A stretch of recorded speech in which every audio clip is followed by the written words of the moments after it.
কবির, এই কবির, আপু বল। চল উকিলের কাছে যাব। উকিলের কাছে কেন লেগে যাবি? তোর দুলাভাইকে ডিভোর্স দেব, চল আমার সাথে। দুলাভাইরে ডিভোর্স দিবি? চল এক্ষুনি চল। তাহলে ঠিক আছে, তুই একটা কাজ কর, ওই যে আমাকে পরে ময়না ভাবি আছে না, তুই ওর কাছে যা। ময়না ভাবির কাছে কেন যাব? ময়না ভাবি কোর্ট কাছারি পুলিশ এগুলো ভালোভাবে বোঝে, আমি এগুলো বুঝি না। তাছাড়া আমার একটু কাজ আছে, আমার একটু খেলা আছে, আমি যাবো। আমি গেলাম। তোদের শুধু কাজ আর কাজ, আমার কাজের বেলায় কাউকে পাই না। তুই যা। আচ্ছা, আমি ময়না ভাবির কাছেই যাইতাছি। ময়না ভাবি, ভাবি, ভাবি, আপনার বাপের বাড়ি গেছিলাম আপনারে খুঁজতে। তারা বললো এই বাড়িতে আপনি কাম করতে আসছেন। আচ্ছা, কি দরকারে আইছেন? কিন্তু আপনি মানুষের বাড়িতে কাম করতেছেন কেন? আপনার তো ভালো অবস্থান ছিল। কি করবো, আমার ভাগ্যে ছিল। বিয়ের আগে তো বাপের বাড়িতে আমি রাজার হালেই ছিলাম, বাপ মায়ের আদর, ভাই বোনের আদর। কিন্তু এরপরে যখন বিয়ে হইল, বিয়ের পরেও ভালোই ছিলাম, স্বামী আমার অনেক যত্ন করেই রাখত। কিন্তু আমার তো চাহিদা ছিল বেশি। আমার স্বামী নতুন শাড়ি কিনা দিতে পারতো না, এক জায়গায় ঘুরতে যেতে চাইলে নিয়ে যেতে পারতো না। আমার খুব রাগ হইতো, প্রায় ওর সাথে এগুলা নিয়ে আমার ঝগড়া হইতো।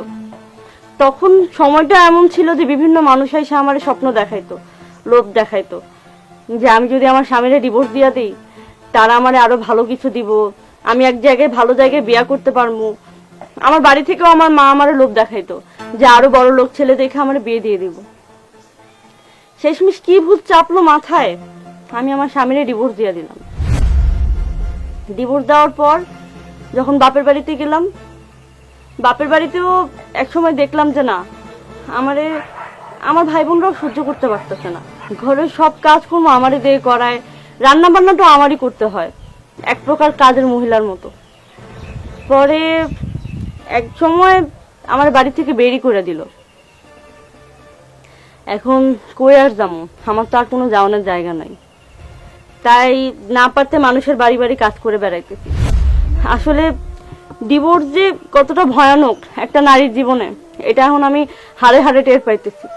আমার কাছে যদি সুযোগ থাকতো না, আমি ওই মানুষটার কাছে আবার ফিরে যাইতাম, তার সাথে আবার সংসার করতাম। কিন্তু এখন তো আর আমার কাছে এই সুযোগটা নাই, কারণ ওই মানুষটা আবার বিয়ে করছে। এখন আমার ভাগ্যে এই মানুষের বাড়িতে কাম করে করে বেড়ানো ছাড়া আর কোনো কিছুই নাই। আর যেসব লোকজন, বন্ধু বান্ধব, আত্মীয় স্বজনরা আমারে স্বপ্ন দেখাইছিল না যে আমি আমার স্বামীর ডিভোর্স দিয়ে দিলে আরো ভালো কিছু আমার ভাগ্যে জুটবো, তারা তো এখন আমার সাথে যোগাযোগও করে না। তারা তো তখন শুধু আমার সাথে যোগাযোগ করতো তাদের স্বার্থ পূরণ করার জন্য, আমার দেহ পাওয়ার জন্য। আজকে আমি অনেক বড় একটা ভুল করতে যাচ্ছিলাম।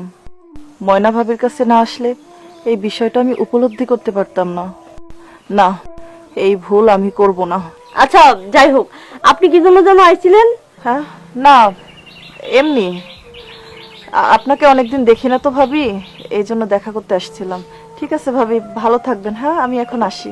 আচ্ছা, আমার জন্য দোয়া করেন। আর আমি জানি আপনারাও সুখেই আছেন, আপনাদের জন্য আমি দোয়া করি, ভালো থাকেন।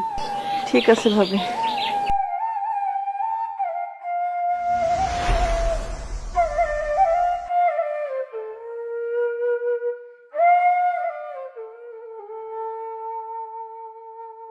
আমাকে তুমি ক্ষমা করে দাও। কি ব্যাপার, তুমি না ঝগড়া করে বাপের বাড়ি গিয়েছিলে আমাকে ডিভোর্স দিবে বলে, আবার ফিরে আসলে আমার কাছে ক্ষমা চাচ্ছ, কারণটা কি বলো তো? ডিভোর্স একটা নারীর জীবনে কতটা ভয়াবহতা নিয়ে আসে সেটা আমি বুঝতে পেরেছি। আমি আর এই ভুলটা করতে যাব না। আমাকে তুমি ক্ষমা করে দাও। দেখো, স্বামী হিসাবে আমার যতটুকু সামর্থ্য আছে আমি কিন্তু তোমার জন্য চেষ্টা করি, হয়তো অনেক কিছু করতে পারি না। একটা নারীর জীবনে যখন বিয়ে করে, স্বামীর ঘরে আসে, তখন কিন্তু স্বামীর সুখ দুঃখ কষ্ট যন্ত্রণা এগুলো বুঝতে হয়। আমি তো আমার সামর্থ্য মতো তোমার পাশে থাকার চেষ্টা করি, হয়তো আমার অনেক কিছু দেওয়ার সামর্থ্য নাই, কিন্তু তুমি সংসারেও মন দাও না, সবসময় তোমার এটা দাও ওটা দাও, বাইরে যেতে হবে, শপিং করতে হবে, বন্ধুদের সাথে আড্ডা দিতে হবে। এটা কিন্তু সংসারের অংশ না। আর যে সমস্ত নারীরা এই কাজগুলো বেশি করে, তাদের সংসার কিন্তু বেশি দিন টেকে না। আরেকটা কথা কি জানো, এখন কিন্তু বিয়ের চেয়ে ডিভোর্সের সংখ্যা বেশি। তো এই সমস্ত কারণে কিন্তু ডিভোর্স গুলো হচ্ছে। তুমি যেহেতু তোমার ভুল বুঝতে পেরেছো, এবারের মতো আমি তোমাকে ক্ষমা করে দিলাম। আমি আমার সংসারটাকে যত্ন করে গুছিয়ে রাখবো, সারাটা জীবন আমি তোমার পাশে থাকবো, সুখে দুঃখে সব সময়। আর এখান থেকে তখনই বের হব যখন আমি মরে যাব, আমার মরা লাশটা বের হবে, তার আগে আমি যাব না। তোমাকে আমি কথা দিলাম। আর সারাটা জীবন আমি তোমার এই বুকের মধ্যেই থাকতে চাই।